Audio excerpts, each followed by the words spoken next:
আপনি কি কৃষি উদ্যোক্তা? আপনি কি সবজি চাষ করে থাকেন? সেটা কুমড়া জাতীয় হোক বা হলো আপনার অন্যান্য ফসলাদি হোক। আপনি কি মাছি পোকার অত্যাচারে অতিষ্ঠ? তাহলে আজকে আপনাদের মাঝে এই মাছি পোকার প্রেম কাহিনী শোনানোর চেষ্টা করব। সব প্রেম কাহিনী সফল হয় না, অনেক প্রেম কাহিনী মৃত্যুর কারণ হয়ে দাঁড়াতে পারে। কাজেই ভিডিওটি শুরু থেকে শেষ পর্যন্ত দেখুন, হয়তো অনেক অজানা তথ্য আপনার জ্ঞান ভাণ্ডারকে আরও সমৃদ্ধি লাভ করতে পারে। আসসালামু আলাইকুম। JNA অ্যাগ্রোর পক্ষ থেকে আপনাদের সকলকে জানাচ্ছি আন্তরিক অভিনন্দন এবং শুভেচ্ছা। আমি যে ক্ষেতটিতে দাঁড়িয়ে আছি এটি হচ্ছে আমার বাড়ি আট জাতের টমেটোর আর একটি ক্ষেত।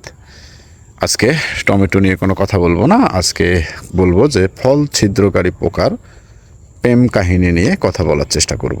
সব প্রেম কাহিনী আপনার এক নাও হতে পারে, কিছু কিছু প্রেম কাহিনী আছে যেগুলো মৃত্যুর কারণ হয়ে দাঁড়ায়। যে বক্সটি দেখছেন এই বক্সটি হচ্ছে আমাদের ফসলের মারাত্মক একটা শত্রু, অর্থাৎ এই ফল ছিদ্রকারী যে পোকা আছে এই পোকাটার হলো আমাদের ফসলের জন্য শত্রু। তো এই শত্রুকে দমন করার জন্য এই রকম একটা বক্স, যেটা ফেরোমন ফাঁদ নামে পরিচিত, এইটি যদি ব্যবহার করেন তাহলে আপনার এই ফল ছিদ্রকারী যে পোকা আছে বা যে মাছিটা আছে এইটার প্রেম কাহিনীটা আপনি সমাপ্ত করতে পারবেন। কিভাবে? এখানে ভিতরে খেয়াল করতেছেন, ভিতরে একটা তাবিজ জাতীয় কিছু আছে। এখানে 4টা ফুটা ফুটা আছে, যে ফুটা দিয়ে সুন্দর করে আমাদের এই ফল ছিদ্রকারী যে পোকাটা আছে সেইটা এই তাবিজটার প্রেমে আকৃষ্ট হয়ে যায়।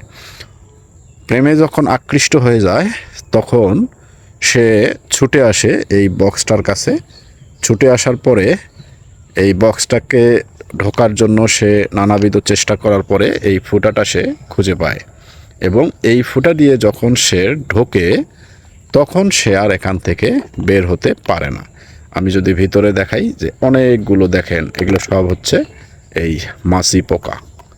এখানে এই যে মরে সবগুলো পড়ে আছে। এইটা খুব চমৎকার কাজ করে, খুব ভালো কাজ করে। আপনারা হলো এটা ব্যবহার করতে পারেন। স্প্রে আমরা যখন দেই তখন আসলে এই পোকাগুলো 3-4 দিনের জন্য হয়তো দূরে কোথাও যায়, আবার স্প্রের মেয়াদটা শেষ হওয়ার ফলে আবার এই পোকাগুলো চলে আসে। কিন্তু এই বক্সটার ভিতরে একবার যে পোকাটি ঢুকবে সে আর এখান থেকে বেঁচে ফেরার উপায় নাই। তার মানে তার প্রেম কাহিনীটা এখানেই সমাপ্ত হয়ে যাবে। এর সাথে আপনারা এরকম হলুদ স্টিকি ট্যাপও ব্যবহার করতে পারেন, যেটা অত্যন্ত চমৎকার কাজ করে। এখানে দেখেন কত পোকা এখানে আপনার পড়ে আছে, এবং এগুলো এখানে গিয়ে মারা যাবে।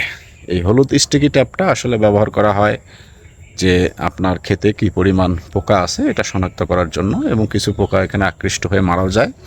তবে এই বক্সটি খুব ভালো, এবং ভিতরে যে তাবিজটা আছে সেই তাবিজও বিভিন্ন কোম্পানির পাওয়া যায়। আপনারা দেখে শুনে বুঝে ক্রয় করে এই বক্সগুলো ব্যবহার করতে পারবেন। এটাও হলো খুব ভালো। আমার বাস্তব অভিজ্ঞতার আলোকে আমি আপনাদের মাঝে এটা একটু শেয়ার করলাম, যেটা থেকে আমি অনেক উপকৃত হয়েছি। অর্থাৎ আমার এই ফল ছিদ্রকারী পোকাটার আক্রমণ অনেকাংশেই কমে গেছে। আপনারা ব্যবহার করলে দেখবেন আপনাদেরও এখানে খুব ভালোভাবে এইটার হয়তো আপনারা রেজাল্ট নিশ্চয়ই দেখতে পারবেন। তো প্রেম কাহিনীর এখানে সমাপ্তি টানছি। ভিডিওটি ভালো লাগলে সবাইকে দেখার সুযোগ করে দেবেন। ভালো থাকবেন। আসসালামু আলাইকুম।